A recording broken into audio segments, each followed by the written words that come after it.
आनंद सद्गुरु अवधूत वेंकटेश साई महाराज की जय।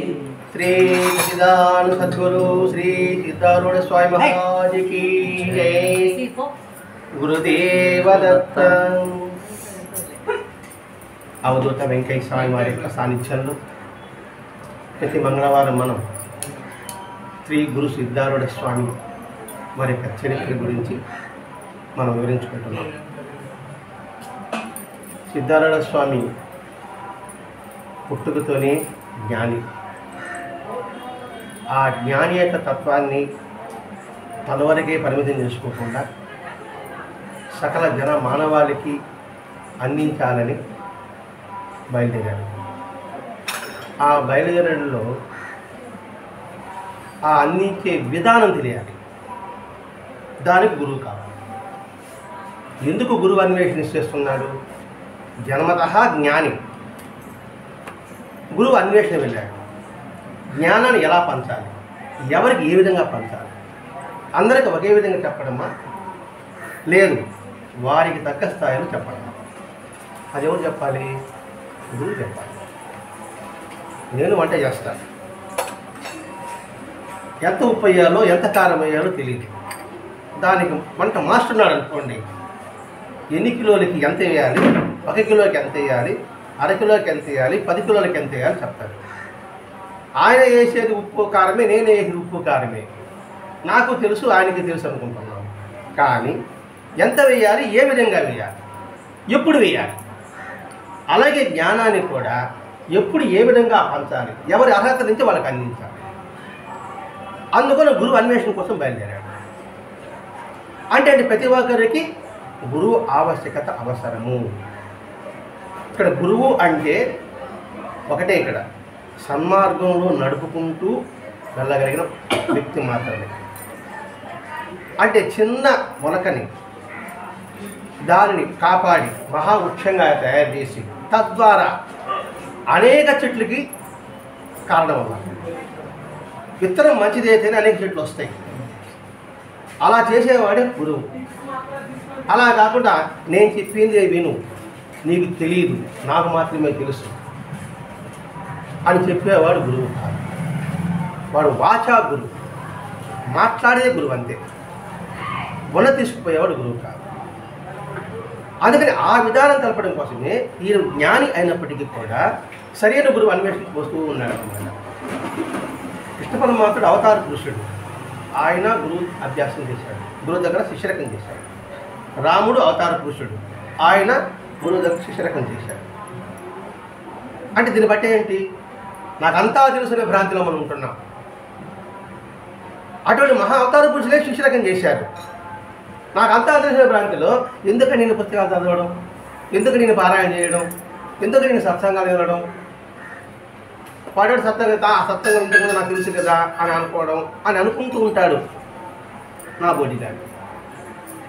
ఇప్పుడు అర్థమవుతుంది. అటువంటి జ్ఞానే గురువు అన్వేషణకి వెళ్ళినప్పుడు మనం ఎంత అట్టవాళ్ళం? ఒకవేళ నా పరిధి, నా జ్ఞానం ఎంతవరకు ఉంటుంది? ఒక బాబా చరిత్ర, ఒక గురి చరిత్ర, సిద్ధారూఢ స్వామి చరిత్ర వరకు ఉంటే ఉండొచ్చేమో. అది కూడా పూర్తిగా కూడా ఉండకపోవచ్చు. మహాభారత భాగవత గ్రంథాలు నేనే చెప్పగలను. ఎంతవరకే పరిమితి తీసుకొని నేను జ్ఞానవంతుడు అనుకోవడం ఎంతటి మూర్ఖత్వము, అది తెలియజెప్పడమే ఈ చరిత్ర యొక్క ఉద్దేశం. అందుకని జ్ఞాన అన్వేషణకు బయలుదేరినప్పుడు మామూలు సాధారణ స్నేహితులు సోమప్ప వాళ్ళు బయలుదేరారు. 2 స్నేహితులు కూడా ఈయనతో పాటు సోమప్ప భీమప్ప కూడా బయలుదేరారు. బయలుదేరిన తర్వాత ఆహారం కోసం తపన పడడం, దాని గురించి వివరణ ఇవ్వడం గత వారం వివరించుకున్నాం. సరే, వాళ్ళకి అవగాహన అయిన తర్వాత తిరిగి బయలుదేరారు. బయలుదేరుతుంటే గాఢాంధకారమైన చీకటిలో ఉన్న అడవిలో ప్రవేశించారు. చీకటి అడవిలో ప్రయాణం సాగిస్తున్నారు. అడవిలో ప్రయాణం సాగిస్తుంటే ఉరుములు, మెరుపులు, వర్షము. ఊరా ఈ ఊరు ఇక్కడ కూర్చుంటేనే ఉరుములు మెరుపు వేస్తేనే మన గుండెలో దమనం రాళ్ళు పడతాయి, చుట్టూ ఇల్లు ఉంటే కూడా. అటువంటి అడవిలో ప్రయాణం సాగిస్తున్నప్పుడు ఆ ఉరుములు వెళ్తున్నప్పుడు గుండెల్లో అలజడి కలగసాగింది. కలిగింది కాదు, కలగసాగింది. అంటే కంటిన్యూటీ. అంటే నిరంతరము అలా సాగుతూ ఉంది. వీరి ముగ్గురు ఎవరు? సిద్ధార్థుడు, సోమప్ప, భీమప్పలు ఆ వర్షంలో చడుస్తూ వణుకుతూ ఒక చెట్టు కింద చేరారు. ఆ చెట్టు కింద చేస్తానే మన అక్కడ పిడుగుపడింది. క్రూరముగా అరుపులు. ఎట్లా ఉంటుంది ఆ పరిస్థితి? ఆ పరిస్థితి వెళ్ళినప్పుడు మన ఇల్లు విడిచిపెట్టి వచ్చింది సావు కోసం వచ్చామా, సద్గురు కోసం వచ్చామా అని అడుగుతున్నారు. ఇల్లు వచ్చేసాము, ఇక్కడికి వచ్చే చావు మనకి ఎదురు పడతా ఉంది. చావు కోసం వచ్చామా, సద్గురు కోసం వచ్చామా? ఇది చావుకే అని బోరు ఏడస్తా కూర్చున్నారు ఇద్దరు. ఎందుకు వచ్చామని అనవసరంగా అనేసారు. ముందే నిర్ణయించుకోవాలా, లక్ష్య సిద్ధి కోసం పోవాలంటే మనం చేయగలమా చేయలేమా? వాడు చేస్తామని చెప్పి నేను కూడా పోతే పైలు చెప్తాట. అందులో విషయం గ్రహించకుండా, అందుకే ఏది తెలుసుకోకుండా ఏ పని చేయకూడదు. దాంట్లో కష్టం ఎంత ఉంది, నష్టం ఎంత ఉంది, లాభమా నష్టమా, ఆనందమా దుఃఖమా ఆలోచించి అడుగు వేసిన తర్వాత మనం వెలుగురకూడదు. ఏ పనైనా సరే అడుగు వేయొద్దు, ఏమని ఎవరు చెప్పరు. వేసిన తర్వాత వెనుకంది వీళ్ళేదేవో అనే పిల్లలు వీళ్ళిద్దరిని రండి నాతో పాటు తోడుగా చెప్పాల, మేమే వస్తామని చెప్పారు. వచ్చిన తర్వాత దానికి కట్టుబడి ఉండాలి. మొట్టమొదటి ఆకలి అన్నారు, అది అన్నారు, ఇది అన్నారు. ఇప్పుడు అడవిలో ప్రయాణించినప్పటికీ మాకు చావు తప్పదు, మాకు సద్గురు వద్దు, గురువు వద్దు అంటున్నాడు. వెంటనే ఆయన అంటున్నాడు, మహాదేవుని మరచి ఇంటిని మీరు కోరుకుంటున్నారు అంటే ఏంటి? మన ఆన్సర్ ఏంటి? లక్ష్యం మీద ఊరిపోయింది. మహాదేవుని మర్చిపోయినాం. మహాదేవుడు మర్చిపోవడం అంటే వాస్తవాన్ని మర్చిపోవడం, సత్యాన్ని మర్చిపోవడం. ఒకటే అంటే శివుని ఆజ్ఞలే చేయమని అనుకుంటారు, ఆయన ఆజ్ఞలేదు ఏది జరగదు అని గుర్తుంటే మరవనట్టు లెక్క, గుర్తు లేకపోతే మర్చిపోయినట్టు లెక్క. ఎప్పుడైతే మరుపు వస్తుందో వెంటనే ఇహం గుర్తొస్తుంది. అర్థమవుతుంటాడు. వాస్తవం మర్చిపోయినాం అనుకోండి, ఆ వాస్తవమే గుర్తొస్తుంది. పరమపదమనిచ్చే ఆ శివుడు ఎక్కడికి తీసుకువెళ్తే అక్కడికే పోదాం. ఇది నిశ్చయమైన స్థితి. అంటే చిన్నప్పటి నుంచి కూడా ఆ ధ్యాసలో ఉండడం వల్ల మనల్ని నడిపించేవాడు, నడవమని చెప్పేవాడు భగవంతుడు. కాబట్టి వాడు ఎట్లా తీసుకోకపోతే అక్కడికి వెళ్ళాలి. మన గుర్తంతా కూడా ఎక్కడుంది? ఆయన మీదే దృష్టి ఉండాలి. ఆయన మీద దృష్టి ఉన్నప్పుడు ఇతర ఆలోచనలు ఉండదు. ఇప్పుడు మహాభారతంలో ద్రోణాచార్యుడు కౌరవులకి పాండవులకి ఒక పరీక్ష పెడతాడు. చెట్టు మీద పక్షి పెడతాడు. ఆ పక్షి కన్ను కనిపిస్తుందా అని అడతారు. అందరూ ఏమంటారు? ఆ పక్షి అంటే చెట్లు అంటారు, ఆకులు అంటారు, పక్షి అంటారు, ఇది అంటాడు. అతడు మాత్రం నాకు ఆ కన్ను మాత్రమే కనిపిస్తుంది అంటాడు. అర్థమవుతుంది. సరే, మనం సెంటర్ స్టేషన్ పోదాం. సెంటర్ స్టేషన్ పోయిన తర్వాత ఢిల్లీ నుంచి మీ అబ్బాయి వస్తాను. ఢిల్లీ తమిళనాడు ఎక్స్ప్రెస్ సూళ్ళూరుపేటలో ఆగదు, జీటీ ఎక్స్ప్రెస్ సూళ్ళూరుపేటలో ఆగదు. చెన్నైలో ఎంతగానో ఉంటారు. అలాంటి ప్లాట్ఫామ్ మీద తమిళనాడు ఎక్స్ప్రెస్ ఆగుతుంది అంటున్నారు. మీరు యూనిట్లో దిగారు, యూనిట్ లేటు, దేశం బిడ్డలు ఏ వేసాడు, తమిళనాడు దాటి వెళ్ళిపోయింది. వెళ్తానే అనౌన్స్మెంట్ అని పరిగిస్తారు. నేను యూనిట్లో దిగా, నరేష్ అంటున్నా, నీకు వినబడుతుందా? ఎదుటికి ఇంకోటి వస్తున్నాడు, కనబడతాడా?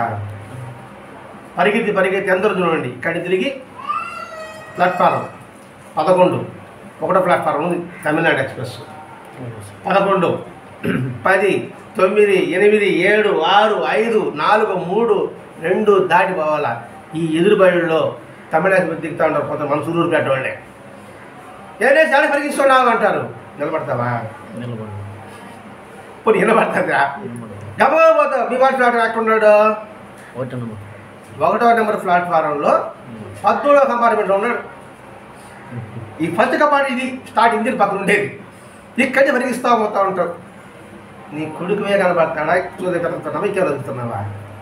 ఇక్కడ లక్ష్య సిద్ధి ఉన్నప్పుడు ఏది కనబడదు. మనం దేని కోసం బయలుదేరాము? చదువు అన్వేషణ కోసం బయలుదేరాము. బయలుదేరిన తర్వాత నీకు ఇంటి మీద గుర్తు ఏంటి? దేహం మీద గుర్తు ఏమిటి? దేహంలో స్ఫురణ ఏమిటి అని చెప్తున్నాడు. అంటే దీన్ని బట్టి ఏమిటి? ఏకాగ్రత కలిగి ఉండు. నువ్వు ఏ పని చేస్తున్నావో ఆ పని మీద గురి పెంచుకో. సత్సంగా చెప్పడానికి వచ్చినప్పుడు నా దృష్టి అంతా ఎలా ఉండాలి? ఆ పాట అన్నది ఇక్కడ చెప్పే వాక్యం మీద అర్థం చెప్పడానికి మీరు ఉండాలన్నా అలా ఉంటే అది వాస్తవము. వినడానికి వచ్చినాను మీరు, మీ దృష్టి దేని మీద ఉండాలి? ఇక్కడ ఉండే ప్రతి ఒక్క పదం అక్షరంలో ఏమి అర్థం ఉందా అని పెదాలు గమనిస్తూ ఉంటారు. పెదాలు గమనించినప్పుడు పట్టుకోగలుగుతాం. ముఖం చూసినా పట్టుకోలేము. తలంచుకుని విన్నా కూడా పట్టుకోలేము. కాబట్టి మన సమయాన్ని విడిచి కూర్చున్నప్పుడు మన దృష్టి అంతా దేని మీద ఉండాలి? ఇక్కడి నుంచి వెళతాను ఏం చేయాలనే మించు నాకు అలాగే ఉంటుంది. అయితే ఏడవాలని అంటాను దృష్టి. లేకపోతే ఫలానా అంత ఎదురుపడి మాట్లాడుకొచ్చేసాము అని ఏమనుకుంటాడేమో అని కూడా ఉండొచ్చు. అంటే ప్రతి ఒక్కటి మనకు అన్వయించుకుంటున్నా. అంటే ఇప్పటికిప్పుడే అంటే కాదండి, అది ప్రయత్నం అనుకుంటా ఉంటే కనీసం అనుకునే భావనలో వచ్చి జనపని ఏర్పడుతుంది. ఇప్పుడు అవి చేయలేకపోయినా అక్కడి స్టార్ట్ అవుతుంది అన్నమాట. అది చెప్తున్నాడు శివుడు మనకెవడు? పరమపదాన్ని ఇచ్చే శివుడు. ఆయన ఎక్కడ తీసుకెళ్తే అక్కడికే పోదాం. అతడు మనల్ని విడుక కరుణతో కాపాడుతాడు.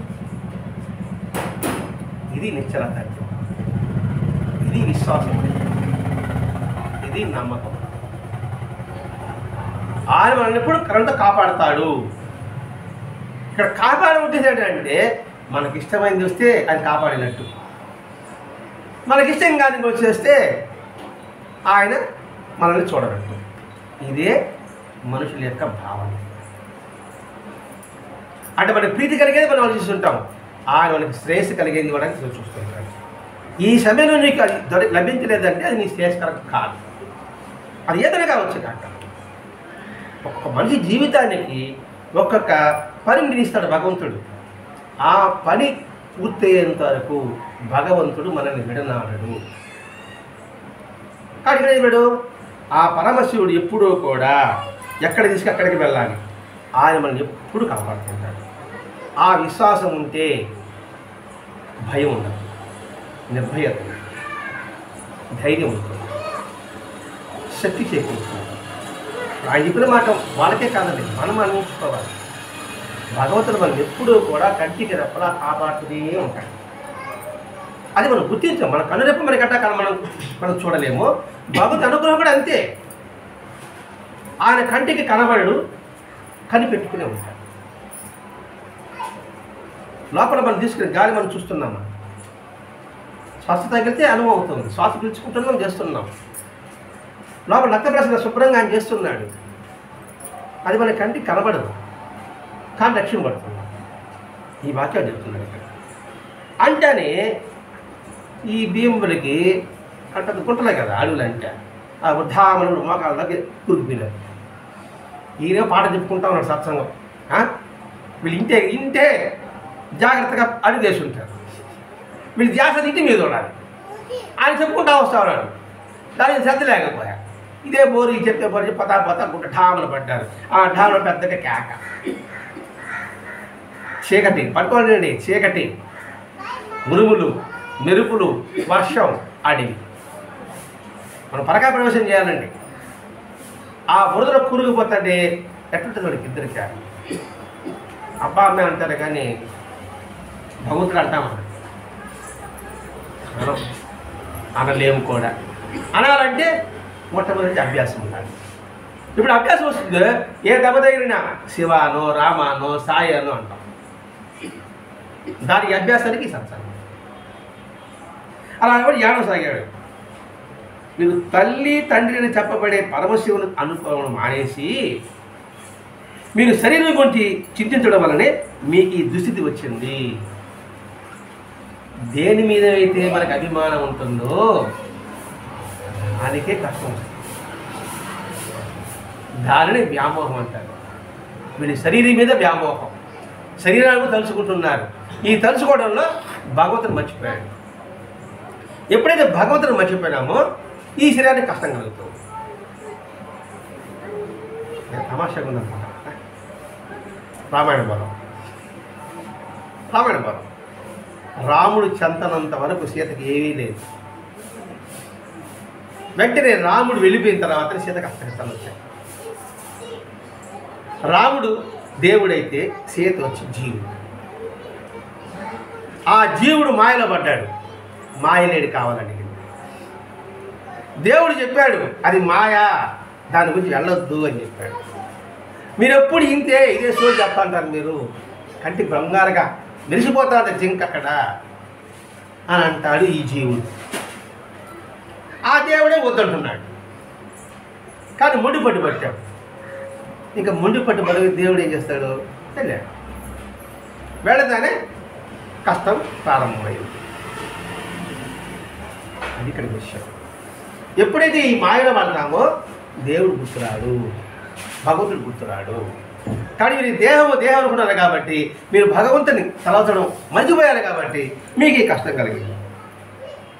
రెండవది, మన అర్హతను పరీక్షించడానికి భగవంతుడు ఈ కష్టాలు పెడతాడు. అర్హత కావాలి కదా, ముందు గురువు కావాలి, జ్ఞానం కానీ వైద్య చేస్తే మీరు అర్హత తెలియలేదు పరీక్షిస్తాడు. అర్హత ఉన్నవాడికి ఇస్తే ఉపయోగం ఉంటుందండి. అర్హత లేని వాడికి ఇచ్చి ఏం చేస్తాడు దాన్ని? సంవత్సరం బిడ్డ ఉన్నాడు అనుకోండి, ఇప్పుడు సంవత్సరం బిడ్డ చెప్పలేదు, మనకన్నా తెలియకుంటేవాడు 2 నెలల బిడ్డ చెప్తాడు అనుకోండి. బిడ్డలు బిడ్డ కూర్చొని బిడ్డ 6 నెలల బిడ్డ అనుకోండి. ఆ బిడ్డ చేతికి ఒక బంగారం ఒక చేతికి ఇస్తే ఏం చేస్తారు? బంగారం కొలిసిస్తే వాడు ఏం చేస్తాడు? ఇది బాగా వేస్తాడు. దానికి ఇల్లు తెలియదు కదా. అది సంవత్సరం బిడ్డకి బంగారు చేయనేయండి, మరి ఇది నాది నాది అంటాడు. ఇప్పుడు సంవత్సరం బిడ్డకండి, పాతకాల సంవత్సరం బిడ్డకి కాదు. కాబట్టి అర్హత ఉన్నప్పుడే ఇస్తే అది ఉపయోగం ఉంటుంది. అందుకని భగవంతుడు పరీక్ష పెడుతుంటాడు. దేహస్వరం నీకు ఉందా అనేది పరీక్ష ఇక్కడ. కొన్ని వీరికేదా అంటే పిరి పురాణం పోవాలి. అందుకని రమణ పిరి పురాణం చదవమంటాడు. భక్త సిరియాల మన సినిమా చూసాం, చదవాలి. కొడుకు ఏమవుతాడు? నా కొడుకు అనుకుంటాడు, నా దేహం పుట్టినాడు అనుకుంటాడు, పరీక్ష పెడతాడు. కొడుకు చనిపోతాడు కదా. ఆ తర్వాత బతికి వస్తాడా రాడా? ఆడ మనసు వీడలే ఆ సిరియాల. అలాగే కన్నప్ప తన శరీరము ఈ దేహం అనుకోలేదు, కన్నును అప్పగించాడు. ఆయన ఏడుస్తున్నాడు, అంట రక్తం వస్తుంది. దాని దేహం గురించి మాట్లాడుకోలే, తలుచుకోలే. ఆ పరీక్ష అర్హత సంపాదించాడు కాబట్టి కన్నప్ప కొండపైన ఉన్నాడు, శివుడి కింద ఉన్నాడు. కాబట్టి నాకు సాధన కావాలి, నేను ముక్తి పొందాలి అంటే అర్హత ఉందో లేదో.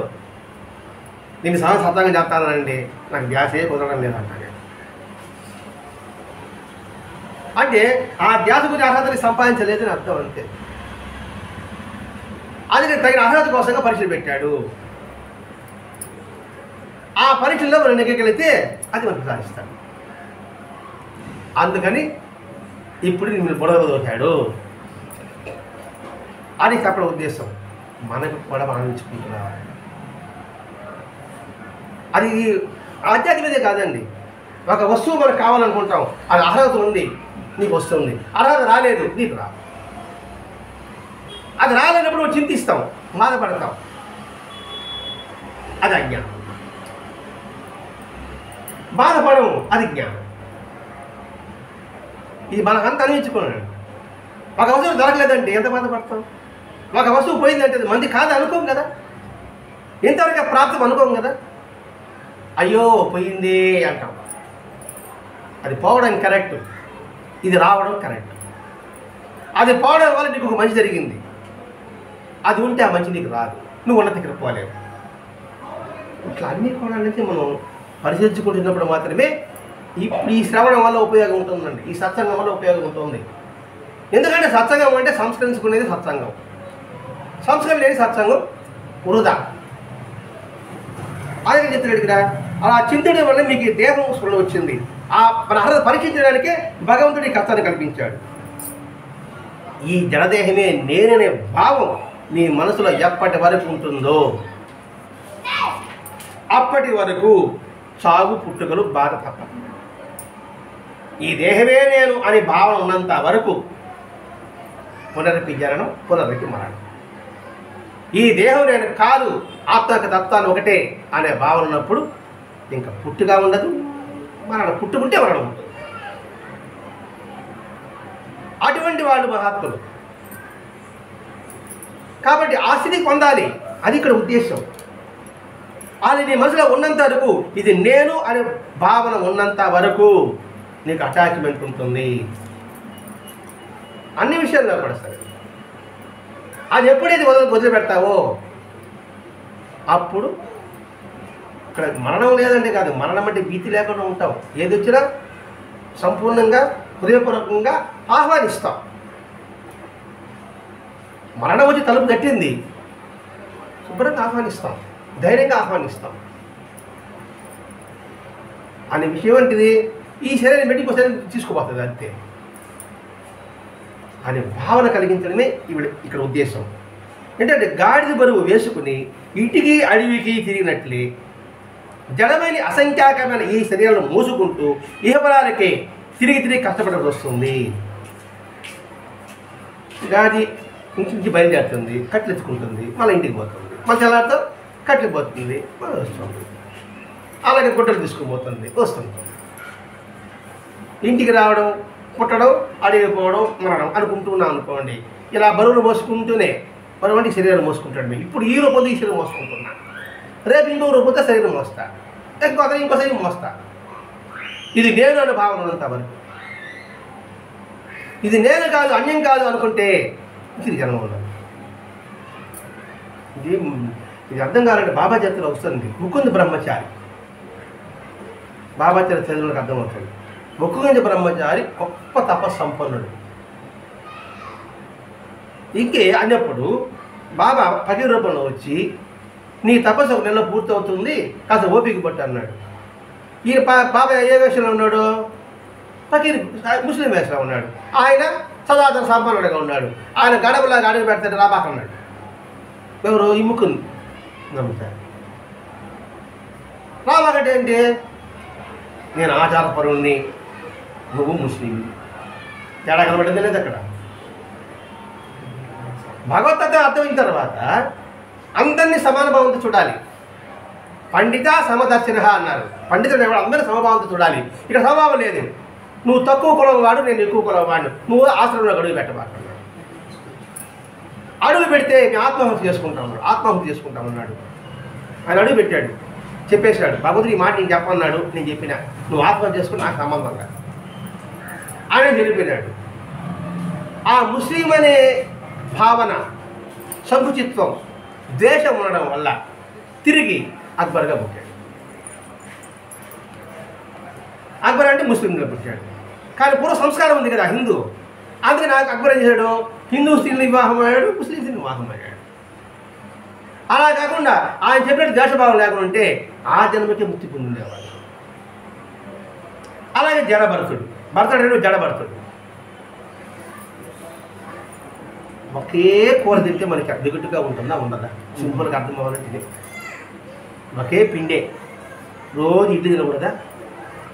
ఒకరోజు ఇడ్లీ అంట, ఒకరోజు దోశ అంట, ఇంకో దాన్ని ఇంకా మసాలా దోశ అనుకుంటాం, ఇంకోటి అంటే పుడి పొంగలాలు అంటాం. ఒకే పిండే రుచులు కోరుకుంటాం కదండి. మరి ఎప్పుడు ఈ పుట్టడం తావడమేనా?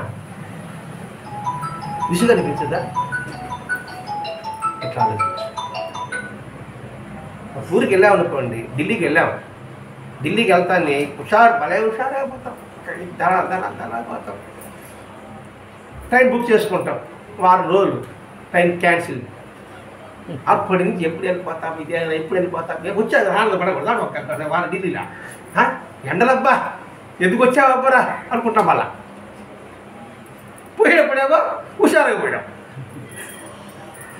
ఆడపోయేటప్పుడు ఎందుకు వచ్చారు కర్మనాయన, ఇప్పుడు ఇంటికి పోతామా అంటే స్వస్థానానికి పోతామా? స్వస్థానం అంటే ఏమిటి? ఆత్మచేతనం లీనమవుతామా? అదేంటి మన సొంత ఇల్లు ఏంది? ఆత్మ చైతన్యం. అంటే ఇది ఎగ్జాంపుల్ చెప్తే అర్థమవుతుంది గుర్తుంచుకుంటున్నాం అంతే. ఈ దేహాభిమానమే పూర్వజన్మలో చేసినటువంటి కర్మ సంస్కారాలకు కారణభూతము.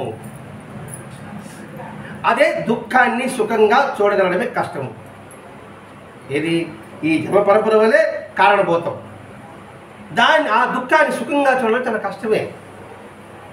ఎలా వస్తుంది? దుఃఖాన్ని సుఖంగా ఎలా చూడగలం? ఇప్పుడే పుట్టి మనమంతా. కష్టాన్ని మనం ఇష్టంగా ఎలా చూసుకోగలం? కష్టమే. మరి ఆ కష్టాన్ని మనం ఏం చేయాలి? పుండు పడింది, అట్లా బాధపడుతూ ఉండడమా? ఆ పుండును మార్చుకునే ప్రయత్నం చేయడం. దుఃఖంలోనే ఉండడమా? దుఃఖం నుంచి విముక్తి కావడమా? దుఃఖము, దుఃఖానికి కారణము, దుఃఖ విముక్తి, దుఃఖం లేకుండా కలిగి ఉండడం. ఇది బుద్ధుడు చెప్పిన మాట. దుఃఖం దాని కారణం తెలుసుకోవాలి. ఎందుకు వచ్చింది దుఃఖం? దాని విముక్తి మార్గం ఏమిటి? దుఃఖ నివారణ, దుఃఖం లేకుండా ఉన్న స్థితి. అలా ప్రయత్నం పెట్టుకోండి, ఏడుస్తూనే కూర్చుంటాం. సమస్య వచ్చింది, పరిష్కరించడం ప్రయత్నం చేయాలా పర్లేదా? కష్టం వచ్చింది, అందులోనే ఉండాలి. ఇది కాదు, వచ్చింది అయిపోయింది, నెక్స్ట్ ఏంది? ఇందులో బయటపడాలంటే ఏం చేయాలి? నా మనసు బాగాలేదండి, ఒక దుర్ఘట సంఘటన జరిగింది, నేనేం చేస్తున్నా? అటా పోయిస్తాం, నా కలిసి వస్తాం, నాతో మాట్లాడొస్తాం అని పోతానా? ఇంట్లో కొంచెం గమనం కూర్చుంటానా? అలా వెళ్ళామనుకోండి, ఇది మర్చిపోతాం కాస్త. ఆ తర్వాత మనం ఏం చేయాలో కర్తవ్యం గురించి ఆలోచిస్తాం. మనసు దుఃఖపడ్డామనిస్తాం. కాబట్టి దుఃఖాన్ని సుఖంగా చూడగలడం కష్టమే. మరి ఆ కష్టం విమోచడానికి మార్గం ఏమిటి? పెద్దలు చెప్పారు, సాధన చతుష్టయం అన్నారు. అంటే 4 విధాలను సాధన చేయాలన్నాడు. అందులో 1 వివేకము, 2 వైరాగ్యం, 3 సత్సంపత్తి, అంటే 6 రకాల కలిగిన 4వది మోక్షం. ఇది సాధన చతుష్టయం అన్నాడు. దీని ద్వారా ఆ దుఃఖాన్ని విముక్తి పొందగలము. వివేకము దాన్ని తిరివంటారా, ఆలోచన అంటారా, ఏమిటి కావచ్చు? ఏమిటి వివేకము? మనం చూసేదంతా కూడా శాశ్వతం కాదు. మంచేదో చెడేదో అని ఆలోచించడం వివేకం. అప్పుడే అవుతుంది వైరాగ్యం కలుగుతుంది. ఏది వదిలిపెట్టాలి, ఏది ఉంచుకోవాలి. ఆ వైరాగ్యం తర్వాత ఏమవుతుంది? సత్కంపతనం 6: శమము, దమము, తితీక్ష, ఉపరితి, శ్రద్ధ, సమాధానం. అలట్లో ఉండాలి, సంతోషం. ఈ 6 ఒకటి సత్సంపత్ అంటారు. శమము అంటే అంతరేంద్ర నిగ్రహం. ఆ పదాలు మనకు అర్థం కాదు కాబట్టి మనసులో కూడా ఎదుటి వాడిని ద్వేషించకుండా ఉండడం. అంటే లోపల ద్వేషించంటాడే, ఆగు ఆగు ఆగు అనేది శమము. దమము బహిరింద్రియ నిగ్రహం. అంటే మనకు అర్థం కాదు కదా, మాటల్లో కానీ చేతల్లో కానీ ఎదుటి వారిని బాధ పెట్టకుండా ఉండడం. శమము, దమము. తర్వాత తితీక్ష. తితీక్ష అంటే ఓర్పు, సహనం కలిగి ఉండడం. ఉపరితి ఇంద్రియ నిగ్రహాలు కలిగి ఉండడం. శ్రద్ధ. దేని పట్ల శ్రద్ధ? మన లక్ష్యమే శ్రద్ధ అనుకుందామా? ఓకే. శాస్త్రమే శ్రద్ధ అనుకుందామా? అది ఓకే. గురువు శ్రద్ధ అనుకుంటామా? అది ఓకే. ఆ గురువు మీదే ఉంది కాబట్టి అదే శ్రద్ధ అని మీరు అంటారు, లేదా శాస్త్రం మీద అంటారని మీరు అంటారు. కాదు, లక్ష్యమే శ్రద్ధ అని వీళ్ళు అంటారు. 3 కరెక్టే కదా. ఇదే తీసుకోవాలని ఏం లేదు. ఇంకోటి సమాధానం. సమాధానం పడడం అంటే ఏంటి? హెచ్చు తగ్గాన్ని ఒకే భావంతో సమదృష్టి తీసుకోవడం. అంటే స్థితప్రజ్ఞత కలిగి ఉండడం, మన అహంకారం లేకుండా ఉండడం. అన్నీ మనం మిక్స్ చేసుకుంటే అన్నీ ఒకటేనండి. అహంకారం లేకుండా వాడు ఏమంటాడు? వాడికి అన్ని సమభావం చూసుకుంటాడు వాడు. అది స్థితప్రజ్ఞత్వం అంటారు. కొత్తగా ఏం లేదు. ఒక్కటి భగవద్గీత ప్రమాణం మనకి ఇక్కడ. భగవద్గీత స్థితప్రజ్ఞత్వం అని చెప్పాడు. అదే బుద్ధుడి యొక్క శిష్యుడు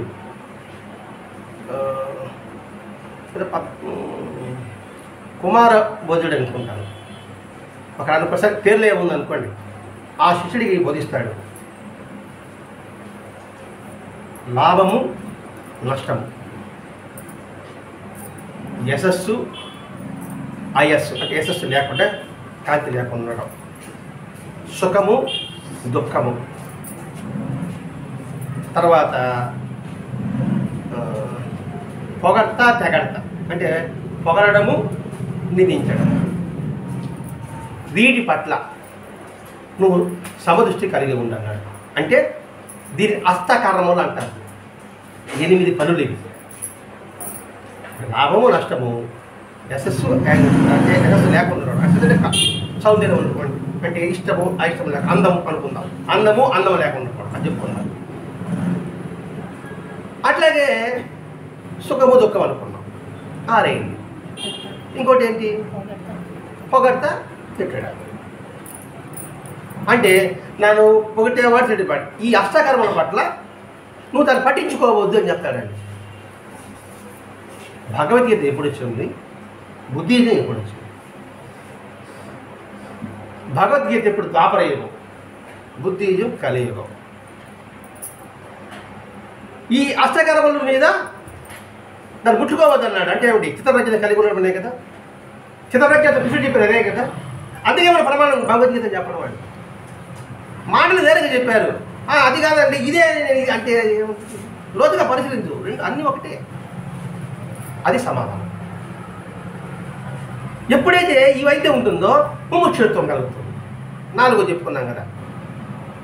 ముముక్షు అంటే ముక్తి కోరం, అంటే దాని ఇష్టం ఏర్పడుతుంది. ఎప్పుడైతే ఏ లక్షణం వస్తుందో దాని మీద ఇష్టం ఏర్పడుతుంది.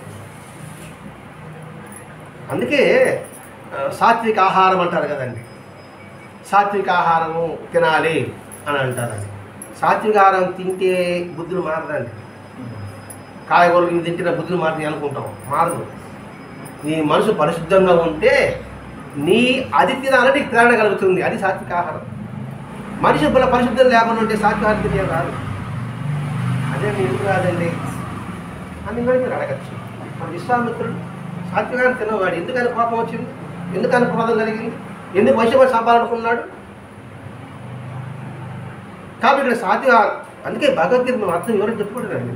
అది ఉద్దేశం అంటే ఈ సంస్కారం, నీ మనసులో స్వచ్ఛత, ప్యూరిటీ ఇవన్నీ ఉంటే నీ దృష్టి దారి మీద పోతుంది. అటువంటి ఆహారం తినాలనిపిస్తుంది. అది సాత్వికారం గురించడం అంటే. ఇట్లా అహంకారం లేకపోవడం అంటే ఏంటి? చిత్రప్రజ్ఞత కలిగి ఉండడం అర్థం అంటే. ఈ సాధనా చతుష్టం మనకి ముఖ్య సాధకాలు. అప్పుడు నీకు ఈ దేహ విస్మరణ ఉండదు. ఇంత వివరణిస్తున్నాడు వాళ్ళకి కాదు మనకి. ముక్తి చింతనతో ఏ గురువు అయితే వెతుక్కుంటుంటామో ఆ గురువుదేవుని కరుణించి మన హృదయంలో అంతర్యామి నిజమైన వైరాగ్యాన్ని ప్రసాదిస్తాడు. వైరాగ్యం మనం తెచ్చుకునేది కాదండి. మనం తెచ్చుకుంటే అది అంతంత మాత్రమే ఉంటుంది, దానంతటితో రావాలి. వైరాగ్యం ఏంటంటే అబ్బా నాకు ఏం పట్టలేదండి అని సన్యాసి వేసుకుని పోతాము. అది నిజమైన వైరాగ్యమే కాదు, సహజ సిద్ధంగా రావాలి. అందుకే రామకృష్ణ ఒక కథ చెప్తాడు. ఒకడు సత్సంగా చెప్తుంటాడు. చెప్తూ ఉన్నప్పుడు వాడు బావడు ఇంటికి వస్తాడు. బావడు సత్సంగానికి పోతా ఉన్నాడు రోజు. ఈ సత్సంగా ఇప్పుడు చెప్పి అవే చెప్తుంటాడు. ఇంటికి వస్తాడు. అక్క అక్క బావగారు సత్సంగా చెప్తాడు, నేను అన్నీ వదిలిపోవాలనుకుంటున్నాను అంటాడు. ప్రతిరోజు అదే చెప్తాడు. ఏమొచ్చి అయ్యా నీ సత్సంగం వల్ల మా తమ్ముడు వెళ్ళిపోతాడంట, వైరాగ్యం వెళ్ళిపోతాడంట అన్నాడు. వైరాగ్యం అంటే అది కాదే అని చెప్పి తుమ్మిడాడు, భార్యేసి వెళ్ళిపోతాడు. వైరాగ్యం పోవాలి ఏమో చెప్పడు. కొంచెం అసచ్చిపోతా సాగుడు భయపెడతాడు. చచ్చిపెట్టి చస్తాడా. కాబట్టి వైరాగు మనం తెప్పించుకుంటే రాదండి, గుడ్డలేసుకుంటే వేషం మార్చుకుంటే రాదు. అది సహజంగా రావాలి హృదయంలో. పొద్దున వచ్చినప్పుడు వేషంతో పనిలేదు, వేషం ఎందుకు నీకు ఇంకా? అందుకని వేషంతో పని నిజమైన వైరాగ్యం వస్తే అది కూడా ఆయన కృప వల్లే మనకు వస్తుంది. అందువలన ఇప్పుడు లోపల దాగి మన భయాన్ని వదిలిపెట్టండి, మనం ముందుకు వెళ్ళడమే శ్రేష్టం. భయాన్ని వదిలిపెట్టు, మన అనుకున్న లక్ష్యమే అందుకు వెళ్ళి. అదే కదా వివేకానంద చెప్తాడు, భయాన్ని వెళ్ళండి, ధైర్యాన్ని కలిగండి. భయం బూచి లాంటిది, లేనిది ఉన్నట్టుగా చూపిస్తూనే ఉంటుంది. అభయం వాస్తవాన్ని మనకి చీకట్లో పోతూ ఉంటాం, తాడు తగిలింది అనుకోండి, అబ్బా ఇంకేముందా ఎగిరి పడతాం, మొత్తం చీకటిగా ఉంటుంది. అంటే పేడ భయం మనకి, చీకట్లో పోతానని దారి ఏముంటుందో అనుకుంటా పోతా ఉంటాం, అదే ఉంటుంది. అని విషయం వివరిస్తున్నాడు. అంటే మన జీవితం జరిగే సంగతి కూడా మనం అన్వించుకున్నప్పుడు, ఈ మాట గుర్తుకు చేసుకున్నప్పుడు కొంచెం ధైర్యంగా ఉండగలుగుతామాట.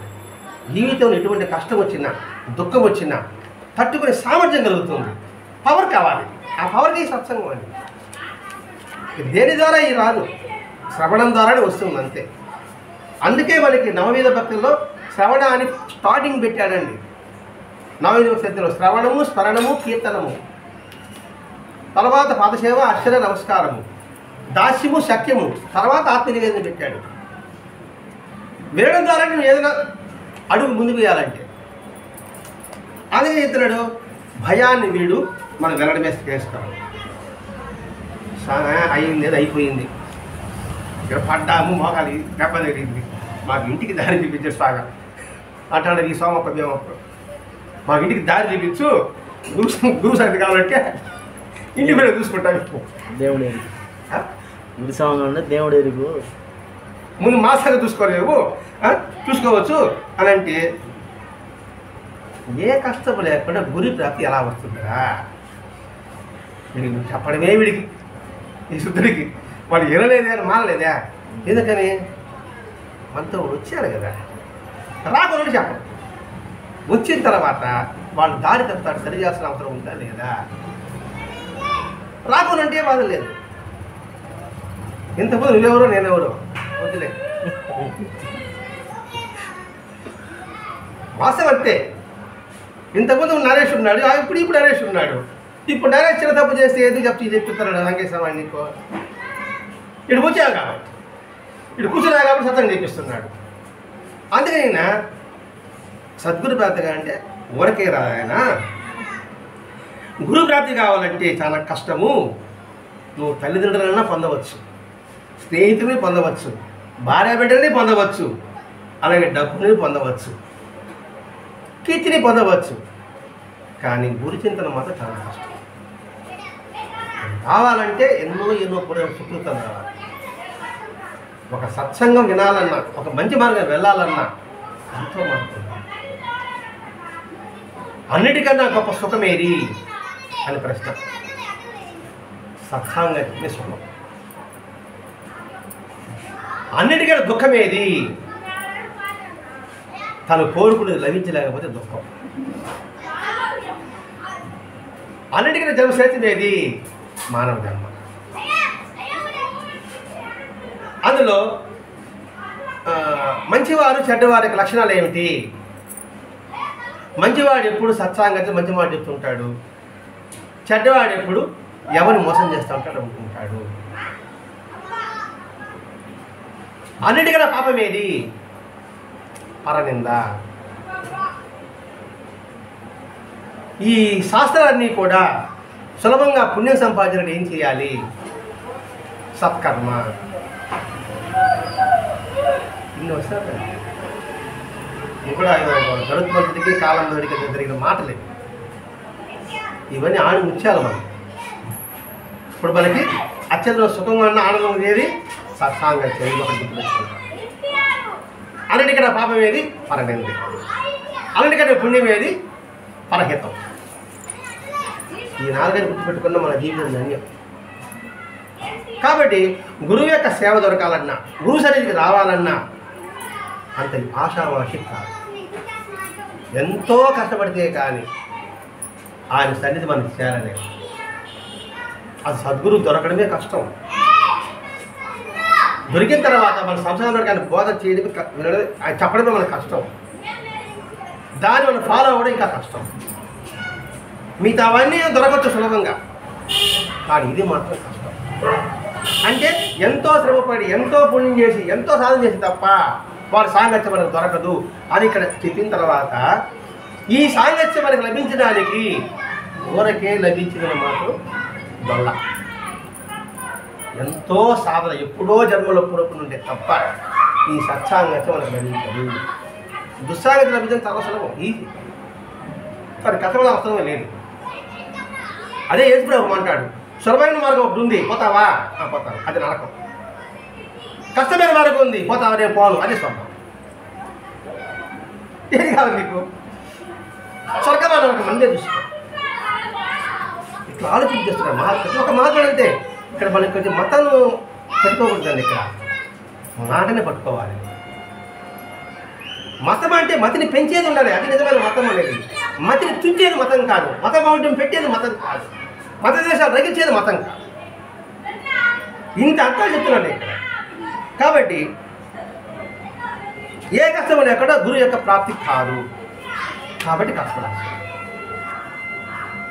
మనకు మంచి వస్తువు కావాలనుకుంటే కష్టం వల్ల కాదా? సైకిల్ ఉంది, దాని స్కూటర్ కొనుక్కోవాలి, దానికి కాకుండా డబ్బు సంపాదించిన అవసరం లేదా? దొంగతనం కష్టమే కదా, అది కూడా కష్టమే కదా. పట్టుబడి చేయాలి కదా. ఒకవేళ అట్టే కూడా నేను తొందరగా చేస్తానండి, మోసం చేస్తాను, మోసం చేయడం కదా, దానికి టెక్నిక్ ఉండాలి కదా, కష్టపడాలి కదా. కాబట్టి కష్టమే దేనికైనా కూడా సరే. మరి అటువంటిది మీరు సులభంగా ఎలా అనుకుంటారు? ఆత్మబోధ చేసే గురువు లభించడం ఇంకా ఇంకా దుర్లభం. ఆత్మబోధ చేసేవాడు వాడే సద్గురువు. ఇంకా వెంకటేశ్వర సన్నిధి మనకి ఇక్కడ రావడం, పార్లమెంట్లో రావడం, దొరకడం అంటే పూర్వజన్మ ఎన్నో జన్మల పుణ్యఫలం. ఈ స్థలంలో చేసుకున్న పుణ్యఫలం, ఈ ప్రాంతం వాళ్ళు చేసుకున్న పుణ్యఫలం. అది గుర్తుపెట్టుకున్న వాళ్ళు సద్వినియోగం చేసుకుంటారు, గుర్తు లేని వాళ్ళు జార విడుచుకుంటారు. తప్పు పట్టుకుంటే ఇక్కడ జార విడుచుకుంటారు. అంటే పాత్ర కింద జారిపోయిన తర్వాత దొరకడం కష్టం, తనను కాపాడుకోవాలి. అక్కడ అటువంటి ఆత్మవచేసి గురువులు దొరకడం చాలా దుర్లభం. ఇప్పుడు మనకి రోగం వచ్చింది, మందు చేదుగా ఉందని మింగకుండా ఉంటామా? కళ్ళు మూసుకొని ముక్కు మూసుకొని మింగతాం. మింగమా? రోగం తగ్గాలి కదా. నాకు మింగమాడి నాకు చేదండి కష్టం అంటే ఏమవుతాం? రోగాన్ని ఉంటాం. అలాగే గురువు దొరకాలంటే కష్టపడాలి. కష్టం ఏది వస్తుంది? ఒక పిండి దోశ అవుతుందా? ఒక పిండి ఇడ్లీ అవుతుందా? ఆ పిండి వేడి పెను మీద పడాలి, అది పడితేనే దోశ అవుతుంది. ఏదైనా అంతే. కాబట్టి ఇక్కడ అది కష్టమని నువ్వు వదులుకోకూడదు. ఊరే మీకు సౌఖ్యం అనుకుంటే, ఊరే నీకు బాగా ఊరు అనుకుంటా అదిగో అలా పోడన్నాడు. వెంటనే ఊరు కనపడింది. ఊరు పిలుచుకున్నారు వీళ్ళు. అబ్బా ఊరు కనబడిందిరా అనేసి ఆగిపోయిన తర్వాత ఒక దేవాలయం. అప్పుడు దేవాలయం పాడుపడే దేవాలయం ఉంటుందా? దేవాలయం అడిగి పెట్టారు. సరే విశ్రాంతి తీసుకుంటున్నారు. ఇందులో ధామనికి ఒక పిడుగు పడింది. అక్కడ చెట్టు కింద పిడుగు పడా, ఈడ పిడుగు పడా, ప్రాణం పోయాడు, పడేది వీడికి. దాంతో అయ్యా సిద్ధ, మాకు ఉత్తమ గురువు దొరికి నీ చచ్చిపోయే కన్నా నీ బోధనాలు చాలునైనా ముందు మాకు ఆకలి తగ్గట్టు అది చూడండి. నీ గురువు పక్కన పెట్టు, నీ బోధ పక్కన పెట్టు. ముందు నాకు ముందే మీరేమన్నారు ఊరు చూపించమన్నారు, ఊరు చూపించా. ఉండడానికి గుడి కనబడింది. మన వెంటనే ఆకలి అంటారేంటి అని వెంటనే అంటున్నాడు. ఏంట్రా తృప్తే లేదా మీకు? కోరికలు అంతే లేదా? కోరికలు చేసే సాధన విడిచిపెట్టి మీరు ఇప్పుడు భోజనం కోసం ప్రయత్నిస్తే మీకు కీడు తప్పదు. వెంటనే చేశాడు. కోరికలు సాధన విడిచిపెట్టు, దాన్ని జయించకుండా పెడితే నువ్వు భోజనం అల్లాడితే నీకు కీడు తప్పదు. నీ కీడు సరే, నీ మంచి నాకు పడలేదు, నువ్వు కూసేయడే, మేము పోతాం ఊళ్ళోకి అన్నారు. ఎప్పుడు? అర్ధరాత్రి. రాత్రి అయ్యింది కదా. పోయినారు. పోతానే కుక్కలు మురిగి కుక్కలు మరుగుతాయి దానుకున్నారు. కుక్కల మన ఇంట్లో ఒక పెద్ద ఒకడు వచ్చాడు. వీడు దాక్కున్నాడు, ఎత్తుకోడు కర్ర. మీరు దొంగలు కదా, పోయిన మరే మా ఇంట్లో పక్కన దొంగలు దెబ్బడ్డారు, మా ఇంటి దొంగలు చెప్పొచ్చారని చెప్పేసి తనుకున్నాడు. అయ్యా మేము దొంగలం కాదా, బిడ్డ కొట్టా. అర్ధరాత్రి ఎవరు భిక్ష పెట్టారు మీకు? అర్ధరాత్రి భిక్ష ఎవరు వస్తాడు నీకు? ఏదో ఆహారం తెలియడం మధ్య వస్తాడు, అతను భిక్ష వస్తాడు, మీ దొంగలని అదే తరుకుడు. వాడు పరిగెత్తారు, వాడు పరిగిస్తా ఉంటే గురకాలు ఉంటారు కాపలా వాళ్ళ, వాళ్ళు అనుకున్నాడు వీడు దొంగలు కావాలండి.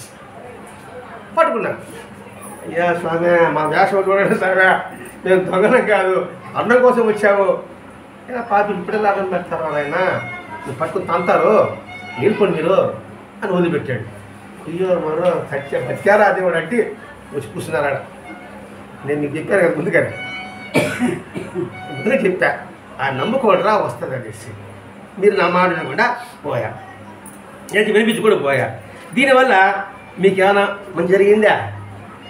ఆవకైతే మంచి కూడా తరగల, కష్టాలు ఎదురయ్యాయి. చూడు నేను చూడు హ్యాపీ కూర్చొని ధ్యానం వేసుకుంటా కూర్చోకుండా, నాకే బాధలు లే. ఒకటే, అన్నం పెట్టే దేవుడు ఎప్పుడు అన్ని దేవుడికి అన్నం పెట్టే దేవుడు మనకి ఇప్పుడు పెట్టడా? ఆయన తెలుసు ఎప్పుడు ఎవరికి ఆహారం పెట్టాలో. మనం ఒక్కడి మీద భగవంతుడికి ఎన్ని ప్రాణులు చూడాలి ఆయన, అన్ని చూడాలి కదా. ఆయన పెట్టకుండా ఎలా ఉంటాడు?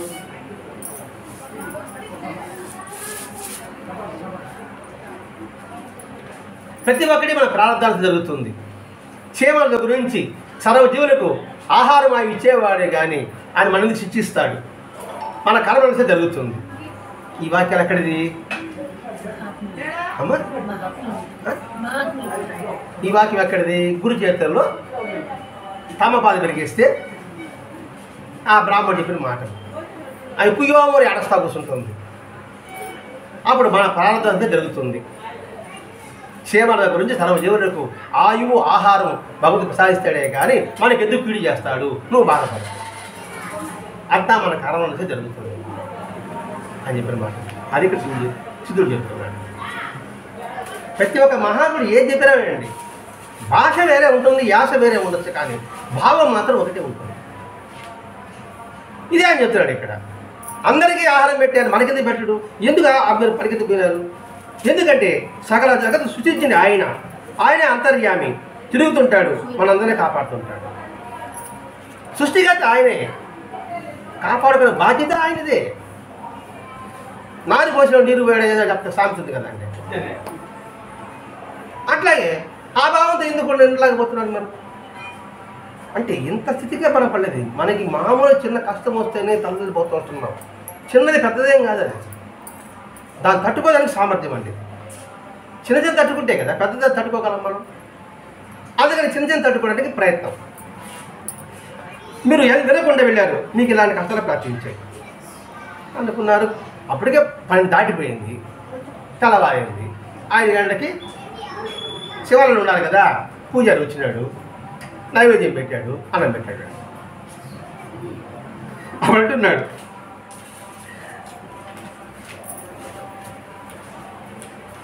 సరే సామె మాకు అమ్మ నాన్న గుర్తొస్తున్నారు, మాకు ఇంటికి వెళ్ళడానికి నువ్వు అనుమతి ఇవ్వలేదు ఆయన, మాకు గురువు వద్దు, మాకు ముక్తి వద్దు, నా పొట్టి మాకు తీరా రక్ష, మాకు ఇది చాలు అన్నాడు. అప్పుడు ఒక మాట అంటాడు, కోమలాంగులారా, అసలు చూడండి, కోమలాంగులారా అంటే సున్నితమైన శరీరం ఉన్నవాడా, చిన్న దెబ్బకి మీరు తట్టుకోలేకపోతున్నారు, ఇంక పెద్ద దెబ్బకి మీరే తట్టుకోగలరండి. మీరు వెళ్ళితే ఇంట్లోనే ఉండి కనీసం ఆ శివుని నిన్నబెట్టి ధ్యానించండి, ఆ గురువు మీ కొరకు తప్పక తీర్చగలడు అని. ఊరు కనబడింది కదా, ఇంకా ఊరు ఎవరు కొరకు కలరిపోయింది కదా, ఇంకా వాళ్ళ ఇష్టంగా గురికి ప్రయాణం. ఇక్కడ కోమలాంగులారా అన్నాడు, దానికి ఇచ్చుకుంటాను ఎవరన్నా. సున్నితమైన మనిషికి ఆ చీమ కుర్తి ఎర్రగైపోతుంది ఒళ్ళు, పద్ధతి ఒక్కరు అటు కుర్తే ఎర్రగైపోతుంది వాళ్ళంతా, అంత సున్నితమైన వాళ్ళు. ఆ ఓర్చుకోలేకపోతే ఏం చేస్తారు వాడు, ఎండలో పోతే ఉండగలరా? కాబట్టి అది సున్నితమైనదే తయారు చేసుకోకుండా శరీరానికి వచ్చి తర్ఫీది ఉన్నాం, ఓర్చుకోదానికి కొనేస్తాం. రాయి ఉంది, శుద్ధి దెబ్బలకి తట్టుకుంటే పూజింపబడుతుంది, లేకపోతే ఇది రాయే పాలరాయే తొక్కబడుతుంది. అనే విధానం నేను చెప్పాడు. ఇది మనందరికీ అందించుకోవాలి. మన ధ్యేయం ఆత్మానందాన్ని పొందడం, అంటే నిత్య సంతోషంగా ఉండగలడం, ఎటువంటి కష్టం వచ్చినా సమభావంతో ఉండడం. అది మానవ జన్మకి సార్థకత. దానికి మనం సున్నితమైన మనస్సు కలిగి ఉంటే చాలు. శరీర సంగతాలు శరీర సున్నితంగా పర్వాలే, మనసు సున్నితంగా ఉంటే చాలు. చిన్న మాటకి కూడా మొదలు పడిపోతూ ఉంటాం, తలుచుకుని మొదలు పడుతుంటాం. వాడు అనేసి వెళ్ళిపోతాడు వాడు, కానీ మనము ఒకటనే కూర్చుంటాం. అది ఉంచుకుంటే బాధ, దాన్ని బయట పారేస్తే ఆనందం. నిరంతరము భగవద్చింతనతో గడపండి. భగవద్చింతన అంటే ఏంటి? రామకృష్ణ కాదు, జ్ఞానంలో గడపండి అర్థమండి. బా అంటే జ్ఞానము, గా అంటే గమనము. ఇది గుర్తుపడి ఎప్పుడు చూస్తారే. భగవద్గీత అంటే సాయి సాయి వెంకయ్య వెంకయ్య వెంకయ్య వెంకయ్య వెంకయ్య వెంకయ్య పదాలు వెంకయ్య వెంకయ్య వెంకయ్య వెంకయ్య అంటా ఉంటే ఆడబడుతుంది మనసు. ఏమంటే మనసు అజ్ఞానం. నువ్వు వెంకయ్య పెరగడం వల్ల రావడం వల్ల నిరంతర జ్ఞానంలో ఉండు, ఎప్పుడు ఆనందం ఉంటుంది. అప్పుడు ఇంకా దేహం అనే స్ఫురణ ఉండదు, నిత్యసత్తుడే ఉంటావు. చెప్పడమే స్వామి యొక్క శ్రీ సచిదానంద సద్గురు అవధూత కేశవ మహారాజ్ की जय। श्री सचिदानंद सद्गुरु जी महाराज की जय।